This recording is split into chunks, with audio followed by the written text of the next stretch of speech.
Let us read the question.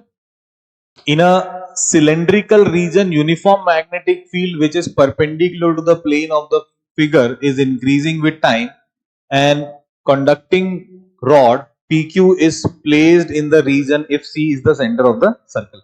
तो जो concept हम लोग यहां इस्तेमाल करेंगे डायरेक्शन के लिए, तो लेंज का नियम सबसे पहले इस्तेमाल करेंगे, और दूसरा कुछ कॉन्सेप्ट यहां पे हम लोग अगर जरूरत पड़ी तो इंड्यूस्ड इलेक्ट्रिक फील्ड लाइंस का भी इस्तेमाल कर सकते हैं, ऐसा है। अच्छा, तो क्वेश्चन में जो सबसे पहले नोटिस करने वाली बात है वो ये है कि magnetic field is increasing with time,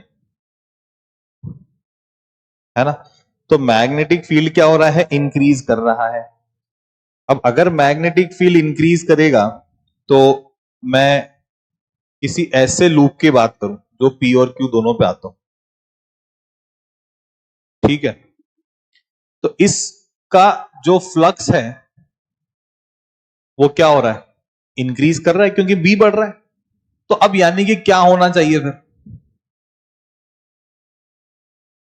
क्या हो फिर कि अगर इस तरह से हो रही है मेरे पास बात कि फ्लक्स यहां पे इंक्रीज कर रहा है, तो मैग्नेटिक फील्ड के बढ़ने के कारण ऐसा है ना। तो अब अगर लेंज के नियम से देखें तो अगर फ्लक्स बढ़ रहा है तो घटाना पड़ेगा, घटाएंगे कैसे, मैग्नेटिक फील्ड को घटा करके, घटेगा कैसे, जब करंट कैसे फ्लो होगी, ऐसे फ्लो होगी।